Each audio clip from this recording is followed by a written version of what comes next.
우리는 하나님과 함께 일하는 사람으로서 여러분에게 권면합니다. 하나님의 은혜를 헛되이 받지 않도록 하십시오.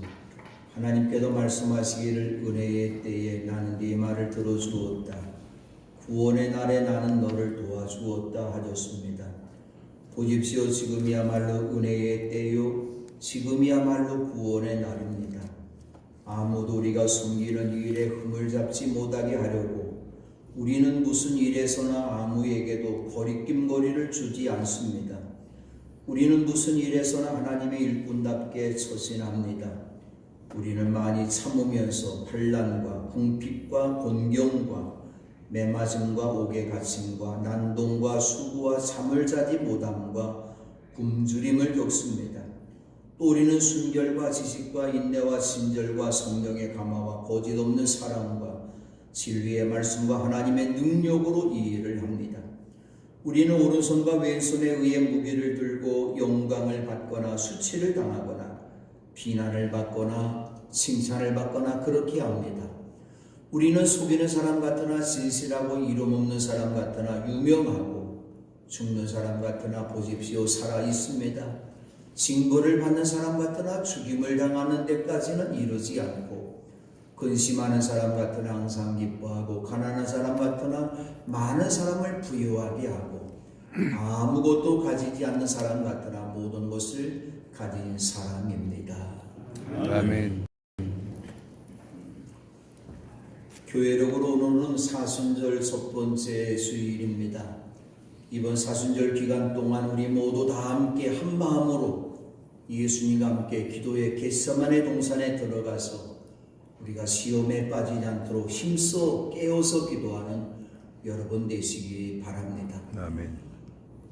오늘은 특별히 3.1절 기념 주일입니다. 지금으로부터 101년 전에 우리나라의 독립을 위해서 대한독립 만세를 외쳤던 그분들의 그 귀한 뜻을 기리는 날인데 코로나19 때문에 이런 기념식도 많이 생략되고 있는 것 같습니다. 중국 우한에서 시작된 신종 코로나19가 전 세계 50개국으로 확산되면서 지난 한 주간 동안 우리나라는 확진자가 폭증하면서 오늘 아침 뉴스를 보니까 3,526명이라고 합니다. 사망자가 17명, 또 완치되어서 격리해야 된 사람이 30명인데 확진자가 중국 다음으로 많은 나라가 되면서 우리 국민들을 두려움과 공포의 바람에 몰아넣었습니다. 정부도 전염병의 정도를 심각 단계로 격상하면서 정부와 의학 전문가가 밀집된 실난 공간에서의 모임이나 코로나 감염의 위험성을 높인다며 많은 사람들이 모이는 실내 집회를 가급적 중지할 것을 권면합니다. 대구 신천지와 대남병원에도 코로나가 가장 많이 확산되면서 대구와 경북 지역에 3,083명이 오늘까지 있으면서 대구 경북 지역에 있는 많은 교회들이 오늘 주일 예배 드리지 않고 있습니다. 또 부산과 서울의 교회들과 성당들도 예배와 미사를 전면 중단하면서 천주교회에서는 전국 16개 교구 1,747개 교회가 천주교가 이 땅에 온 지 236년 역사상 처음으로 미사를 중단한다고 발표했습니다. 지난 수요일에도 단양군청의 공무원이 저를 찾아와서 교회 모든 예배를 중단했으면 좋겠다 그렇게 권면의 말을 했는데 우리 교회 장로님들과 함께 의견을 나누면서 그 주일 예배 외에는 우리가 수요 기도회 또 찬양 예배 속회를 한시적으로 중단하고 오늘 찬양대와 점심식사도 중단했습니다.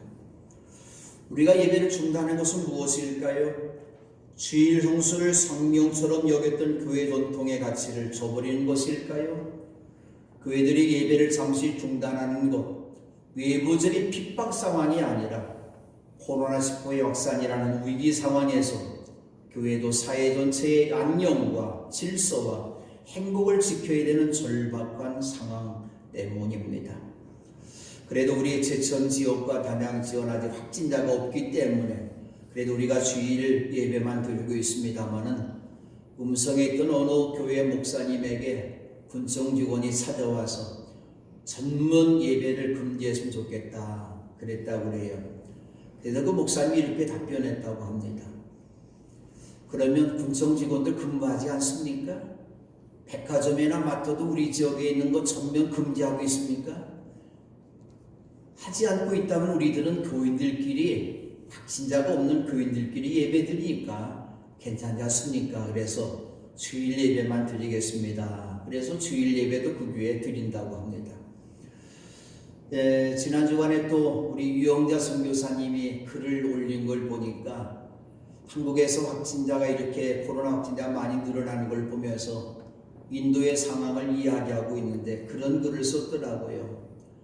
그래도 신종 코로나19로 말미암아 죽는 사람의 숫자는 100명 가운데 1%도 안 되는데 인도 사회는 날마다 말라리아 때문에, 댕기열 때문에, 황열병 때문에, 독감 때문에, 열악한 환경 때문에 죽어나가는 사람들이 너무나 많이 있기 때문에 그 나라들 별로 관심이 없다고 그래요. 어쨌든 오늘 우리가 예배를 드리든지 예배를 드리지 않든지 우리가 어떤 편을 나누지 말고 예배 안 드리는 분들도 그분이 집에서 예배 드릴 거고 어쨌든 예배 드리러 오늘 이곳에 나와주신 분 진심으로 감사를 드립니다.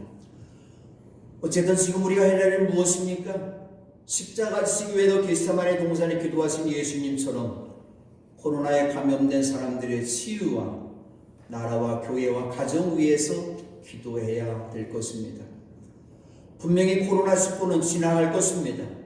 그때까지 우리는 내가 있는 그 자리 열심히 기도하면서 우리의 신앙이 퇴보하지 않도록 또 여러분 모두가 각자의 건강을 지켜서 이 코로나19를 이겨나갈 수 있는 여러분 되시기 바랍니다. 아멘. 오늘 사순절 첫 번째 주일을 맞이하며 우리 모두가 예수님처럼 나의 아버지 내가 마시지 않고서는 이 산이 내게서 지나갈 수 없는 것이면 아버지의 뜻대로 해주시오 기도하면서 여러분에게 주신 여러분의 십자가를 짊어지고 주님을 끝까지 따라가는 성도들 되시기 바랍니다. 십자가는 무엇입니까? 이 세상 최고의 순환과 고통입니다. 그러나 예수님께서는 이 십자가를 지시고 고난받으심으로 온 인류를 구원의 나라에 이르게 하는 은혜의 문을 활짝 열어주었습니다. 12 제자 가운데 하나였던 가룟 사람 유다에게 배반당하십니다. 대제사장들과 백성의 장로들이 보낸 무리들에게 잡히시고 대제사장과 공회원들로부터 거짓 증거로 고발당하시고 수제자 베드로에게는 부인당하셨습니다. 총독 빌라도에게 신문과 사형 선고를 받으시고 로마 군인들에게 조롱받으시면서 십자가를 지시고 골고다 언덕 해골의 고대도 십자가에 못 박히셔서 숨을 거두시기까지 온갖 고난 받으신 까닭이 무엇일까요? 온 인류를 죄와 죽음으로부터 해방시키시고 구원하게 하시려는 하나님의 뜻을 이루신 은혜의 사건이었습니다. 누가 그리스도인입니까? 그리스도는 십자가에 달려 고난받으고 돌아가신 예수님의 은혜 때문에 구원의 날에 이르게 하는 하나님의 사랑을 입은 사람들입니다. 바울은 이 은혜 받았음을 믿고 구원받았음을 믿고 예수님이 진 십자가와 고난의 부활의 은혜를 전하는 사람이 되었습니다. 이제 우리도 예수님께서 지신 십자가의 고난과 은혜를 전하는 일꾼들이 되어야 된다고 하는 것이죠. 첫 번째로 그리스도인은 하나님과 함께 일하는 일꾼입니다. 나라가 신종 코로나 어렵지만 제21대 국회의원 선거일까지는 45일 남았습니다. 여당과 야당 모두가 자기 당의 사람들에게 표를 달라고 선거운동을 하고 있습니다. 누가 당선될 수 있을까요? 그의 당선을 위해서 함께 일하는 사람들이 지혜로운 사람들, 능력 있는 사람들, 이렇게 곁에서 돕는 사람들이 많이 있을 때 선거에서 이길 수 있는 것이죠. 어떤 대통령이 좋은 대통령 될 수 있을까요? 함께 일하는 사람들이 좋은 사람들, 지혜 있는 사람들이 많이 그를 도와야 된다고 한 것이죠. 혼자서 일을 내서는 좋은 정치를 할 수 없다고 하는 것이죠. 회사도 마찬가지입니다. 회사에서 일하는 좋은 사람한테 힘을 모을 때에 이 어려운 난관을 잊어 나가면서 좋은 회사를 이루어 나갈 수 있는 것입니다.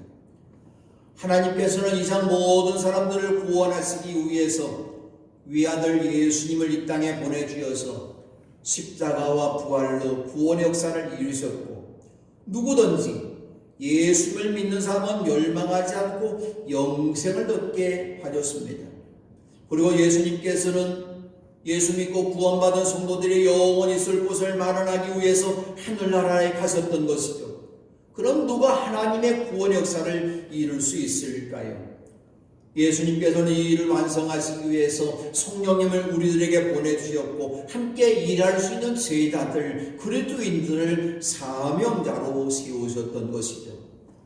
주님의 제자들을 위협하고 살기를 띠고 복음을 믿는 사람은 남자나 여자나 가리지 아니하고 핍박해서 닥치는 대로 묶어서 예루살렘으로 끌고 가라는 자신을 회개하게 하시고, 사도로 세우신 은혜를 깨달은 바울은 자신이 하나님의 구원 사역을 위해서 일해야 되는 일꾼임을 알았습니다.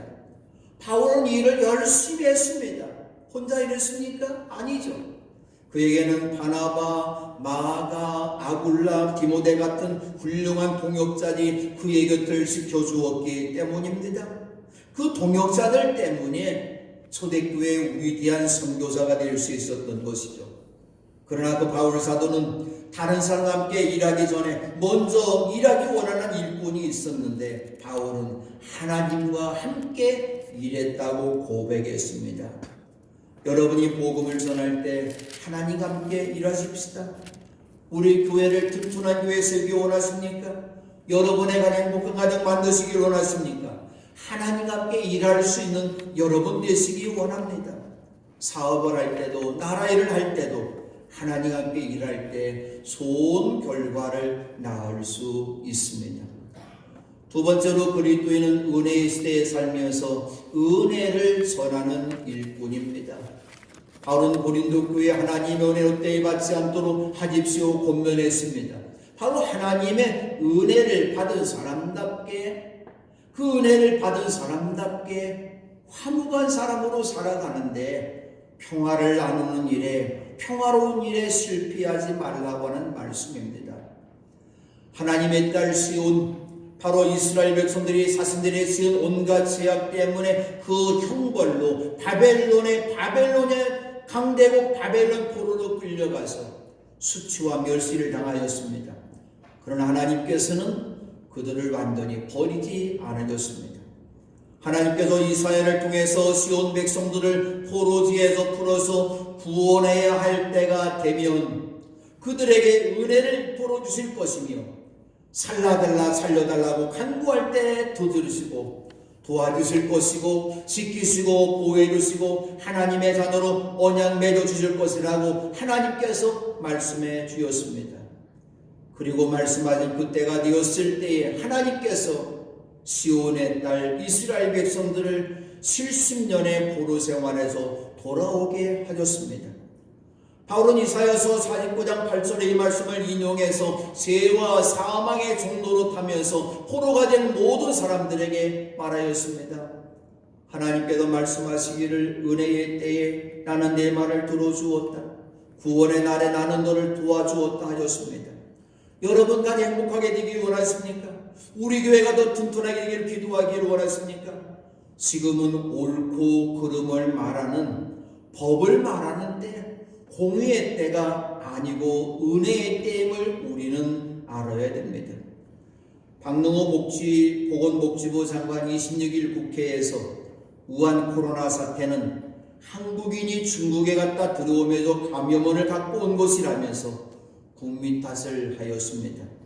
중국 일부 성은 오히려 한국인의 입국을 금지하고 전 세계에도 72개국이 한국인들을 받아들이지 않고 있고, 미국에서도 한국여행 자제 경보를 냈다는 소식이 전해지고 있는 가운데 아무 잘못도 없는 국민들이 근심하고 걱정하고 분노하고 혼란에 빠져 있는데도 위로해 주지는 못할 망정 보건복지부 장관이 감염전 주무부처 장관이 그런 국민을 향해서 내 탓이라고 손가락질하고 있습니다. 참 나쁜 사람이죠. 그런 사람이 장관이 됐다는 거 부끄러운 일이라고 하는 것이죠. 그러나 우리 그리스도인들은 코로나19가 확산된 것, 중국 우한 때문에, 신천지 때문에, 동남아 여행 다녀온 사람들 때문이라고 말하지 마십시다. 경제가 어려운 것, 대통령과 장관들이, 국회의원들이 정치를 잘하지 못한 탓이라고도 말하지 마십시다.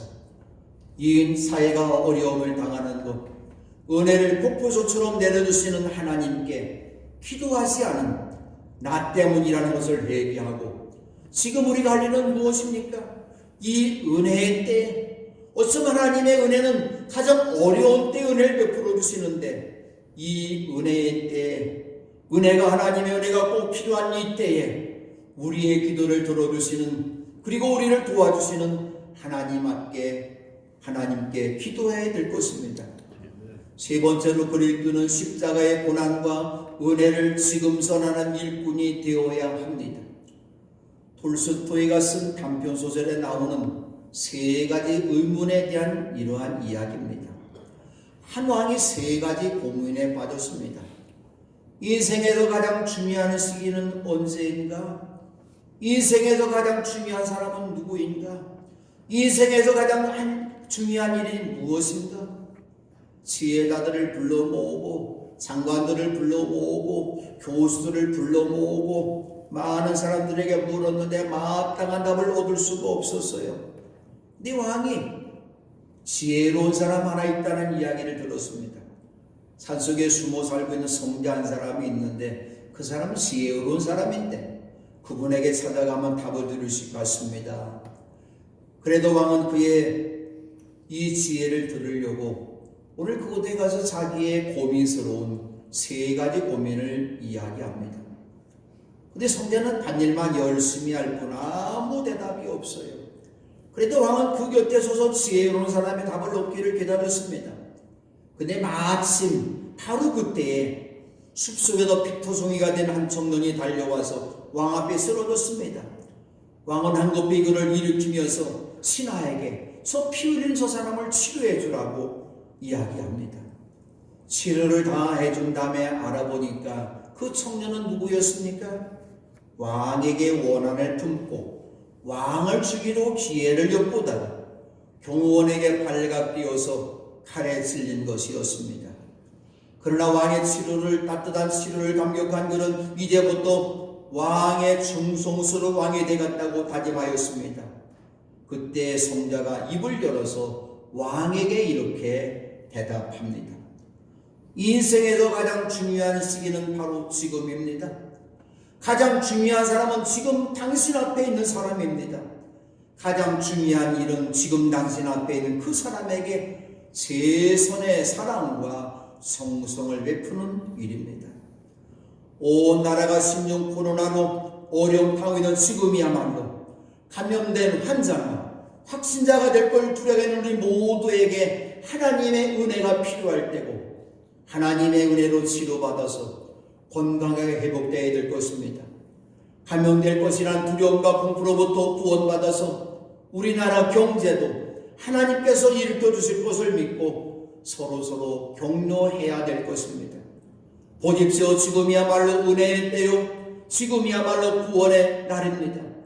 지금이 고난의 때, 죄와 죽음의 그늘골짜기를 걸어가는 우리의 이웃들에게 하나님의 은혜를 받은 중요한 시간임을 가르쳐주고 이 은혜와 구원이신 예수 그리스도를 만나게 하는 시간임을 우리 모두 깨달아야 될 것입니다. 네 번째로 그리스도는 고난 속에서도 주님의 은혜를 전하는 일꾼입니다. 은혜 때 아무것도 하지 않고 놀고 먹고 즐기는 가운데 찾아오는 시간이 은혜가 아니라고 한 것이죠. 바울 사도는 고린도 교회 성도들에게 그리스도와 함께 영광을 받으려면 고난도 함께 받아야 된다는 사실을 가르쳐 주었습니다. 바울 하나님께 복음을 섬기는 한 일꾼이 되어서 일할 때 많은 고난이 찾아왔지만 고난이 찾아온 가운데서 일을 했지만 아무에게도 흠을 잡지 못하게 하려고 일을 했고 아무에게도 버릴끔 두지 않으려고 무슨 일에서나 하나님의 일꾼답게 처신한다고 하였습니다. 고난 가운데서도 하나님의 일꾼답게 일했다고 한 것이죠. 하나님 일꾼답게 일한 처신한 자세는 무엇일까요? 성령의 열매 인내가 그에게 있었습니다. 바울이 3차 월드도 선교행을 하면서 복음을 전할 때 많은 핍박을 받았는데 자신이 당한 핍박과 고난을 구체적으로 9가지 목록으로 제시하였습니다. 환난과 궁핍과 곤경, 물질적인 고난을 받았습니다. 매맞음과 옥에갇힘과 난동, 대적들로부터 불신자들로부터 환난과 핍박을 당하는 고난이었습니다. 수고와 잠을 자지 못함과 굶주림은 복음을 전할 때, 열정으로 전할 때 나타난 고난이었습니다. 바울은 이 모든 고난을 만날 때마다 많이 참으면서 하나님과 함께 일할 수 있었던 까닭이 무엇일까요? 영적 무기가 그에게 있었던 것이죠.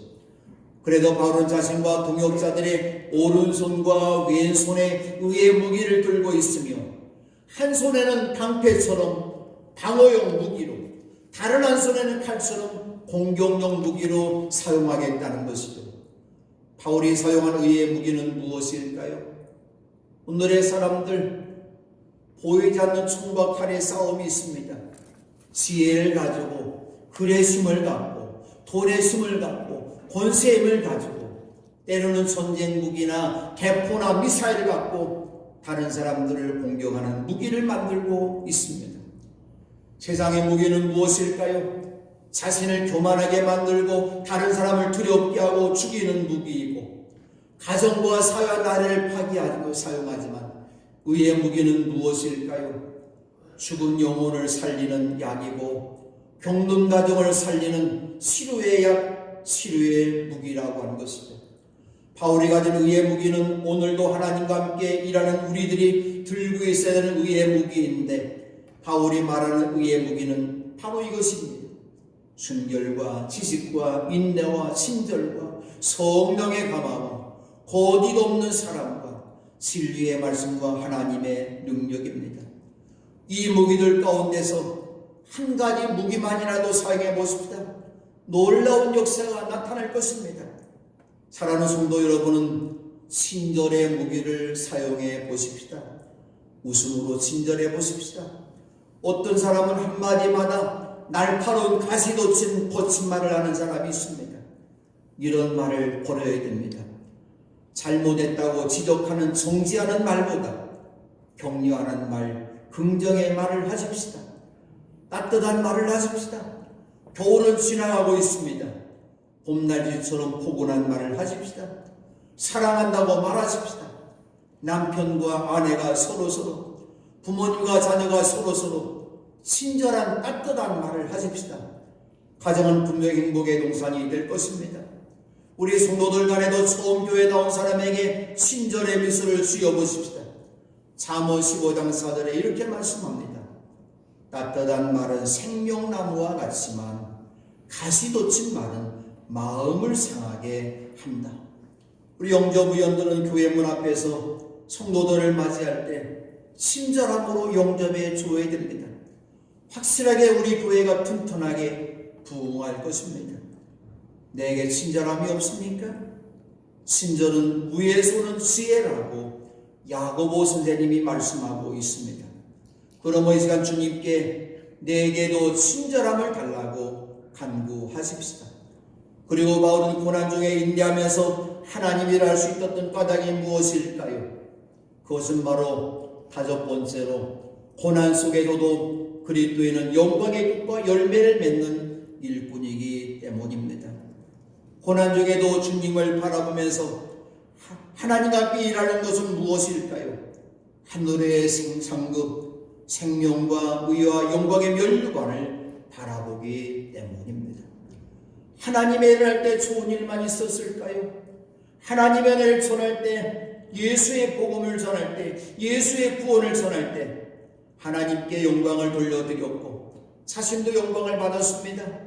그러나 같은 유대 사람들로부터 많은 핍박과 수치를 당하였습니다. 바울이 복음을 전할 때 복음을 받아들이지 않는 사람들은 바울에게 돌을 던지고 바울을 비난했지만 복음을 받아들인 사람들은 우리에게 생명의 복음을 전해 주었다고 바울을 칭찬해 주었습니다. 그런데 바울은 영광과 칭찬을 위해서 일한 사람이 아니었습니다. 비록 수치를 당하고 비난받는다 할지라도 진리의 말씀, 하나님의 구원의 말씀을 전하는 일에 최선을 다했던 것입니다. 바울은 8절부터 10절 말씀에서 고난 속에서도 영적 무기를 들고 세상과 죄와 치열한 전투를 벌이며 승리하게 된 곧 은혜의 꽃을 피우고 열매 맺는 사람의 정체성에 대해서 역설적으로 7개의 대조법으로 말하였습니다. 7가지의 정체성, 고난과 능력의 앙상블입니다. 복음을 위한 고난은 것을 견디는 능력이 나란히 대조를 이루고 있습니다. 첫째, 우리는 속이는 사람 같으나 진실하고, 바울이 복음을 전할 때 복음을 받아들이지 않는 불신자들은 바울이 거짓말하는 사람처럼 보였지만 하나님께서 보실 때, 하나님이 보실 때 바울은 진실한 사람이었습니다.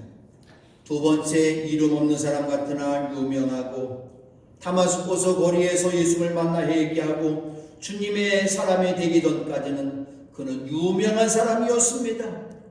그러나 회개한 다음에 그의 이름은, 유명한 이름은 사라지고 이름 없는 사람이 되었습니다. 그러나 바울의 이름은 기독교 역사상 가장 유명한 이름이 되었습니다. 세 번째, 죽은 사람 같으나 보십시오, 살아있습니다. 바울은 예수님과 함께 십자가 못 박혀 죽은 사람이 되었지만 예수님의 부활의 은혜로 그는 지금도 살아서 예수님과 함께 하늘나라에서 살아있습니다.